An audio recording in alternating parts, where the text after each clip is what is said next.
ఒకప్పుడు ప్రతి రైతుకి కూడా తన పొలంలోనే ఒక మంచి ఉండేది. అంటే గడ్డితో అదంతా సెట్ చేసి దాని లోపల ఇవి పోసేవాళ్ళు, ధాన్యం పోసేవాళ్ళు. కళ్ళాలు అనేవాళ్ళు, ధాన్యం కళ్ళాలు అనేవాళ్ళు. ఇంట్లో ఉండేది, పొలాల దగ్గర ఉండేది. కుండపోత వర్షం వచ్చినా అది తడిచేది కాదు. ఒకవేళ బాగా విపరీతమైనటువంటి సందర్భంలో కూడా ఆ ఎడ్జెస్ ఇదైనా మధ్యలో అదంతా బాగానే ఉండేది. ఇప్పుడు వచ్చేటప్పటికి అంత స్థలాలు లేవు రైతుల దగ్గర. అలాగా తీసుకొచ్చి దాంట్లో పోసుకోవడానికి కావాల్సినటువంటి సిస్టమ్స్ లేవు. ఫైనల్గా రైతుకి ఇవాళ పొలంలో నుంచి పంట పండిన తర్వాత వెంటనే అమ్ముకుంటే, లేదా అక్కడ ఆరబెట్టుకోవడం, ఇదంతా 3-4 రోజులు జరుగుతుంది. అతను అమ్ముకోవడం మీద ఆధారపడి ఉంటుంది.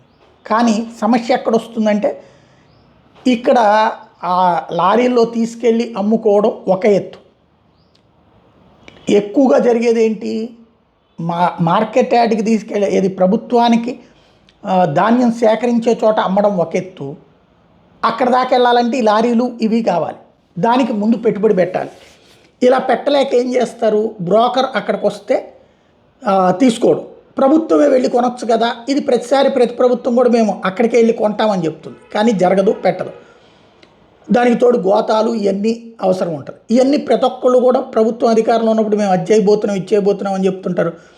ధనవంతుడైన రైతుకు ప్రాబ్లం ఉండదు, తక్కువ పొలాలు ఉన్నటువంటి రైతులకి ఆ న్యాయము జరగదు.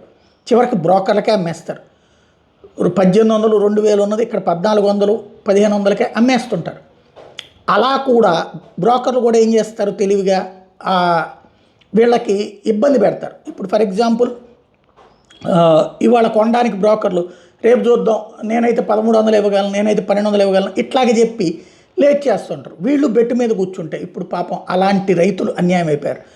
కుండపోత వర్షం, తుఫాను ఎక్కడో చెన్నైలో తీరం దాటితే ఆ ఇంపాక్ట్ ఇక్కడ పడింది. దానివల్ల అనేక ప్రాంతాలు ఆరబోసుకున్నటువంటి ధాన్యం తడిచినటువంటి పరిస్థితి. ఇప్పుడు రైతులకి సంబంధించి ఈ విషయం మీద ఒకసారి అన్ని ప్రాంతాలలో ఆరా తీస్తే అసలు నిజం బయటపడుతుంది.